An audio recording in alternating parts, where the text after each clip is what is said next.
What's going on, everybody? Mortem here, this time bringing you a look at Blood West, another supernatural Wild West style game, because a few days ago I was doing a checkout video about Hard West 2 specifically, and how it is also a supernatural Wild West game coming out on top of another two titles that are supernatural Wild West games that are releasing. However, when I was talking about Hard West 2 and explaining all of these strangely niche genre games all releasing the same year, people were like, oh, but Mortem, you actually missed one, Blood West. Now, when I looked it up, I immediately realized how I overlooked it. It simply put, isn't my normal genre, generally speaking, and that it is a stealth FPS. Which is, of course, the first thing you need to know about Blood West. That being that it is, again, a stealth FPS game. It does stop short of being a proper immersive sim, but there are stealth mechanics and there's a lot of supernatural entities to fight. Now, something to keep in mind, though, is that this is an early access game. If everything goes according to plan, it should be leaving early access before the end of the year. So for some people, that's definitely just going to be a wish list sort of thing, but I would tell you that what I've seen of Blood West so far is very impressive. But let's talk about the actual setup, if you will. Your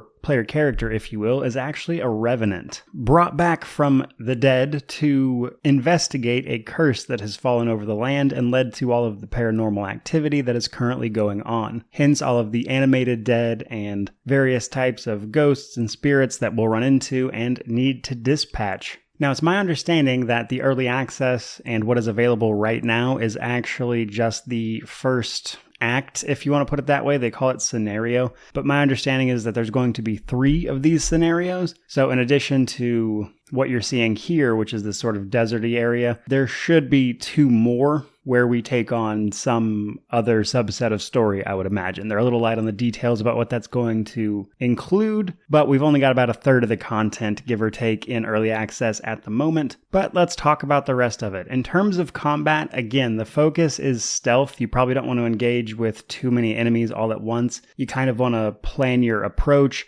There is a detection system that is based off of line of sight as well as sound. So hitting things with a gun will obviously attract more enemies than taking something down with a bow would, for instance. And you're pretty free to approach combat in this way how you please, as the game world, or at least these scenarios it would appear, are a sort of small sandbox for you to run around and take part in. So you can go around, find special types of weapons. I even found a unique weapon, I believe, while I was playing in a grave, so that was pretty cool. But how you approach each individual area is largely up to you, and you can kind of use caution and the stealth system to set up a bunch of kills, take everybody down, and then kind of keep going. And while you can engage in sort of all-out gunfights, generally speaking, in my experience with it so far, that's not the best idea, at least in most cases. Sometimes it can work out for you. But in addition to those things and kind of being free to roam, it is non-linear. There are side quests you can pick up, and you can kind of tackle that as well as the main story, if you want to call it that, in whatever fashion floats your boat. You can run around and do your own thing and just kind of explore the map should you so choose. And as you're doing so, you will gain experience, which you can then spend skill points on new abilities. Each level you seem to get 3 of these, and the various abilities will cost different amounts of skill points, and these will help you obviously do all of the things you're already doing, but better. Now, a couple other quick notes I want to mention is that the developer and publisher is Hyperstrange, and I think that's important to mention because this particular developer has brought several indie titles through early access successfully that are highly reviewed on Steam. So if you decide to back this while it's in early access, the developer at least has done this before and they do have experience in this realm. But for the most part, I would say just wishlist it and look forward to it. And while I'm fine with early access personally,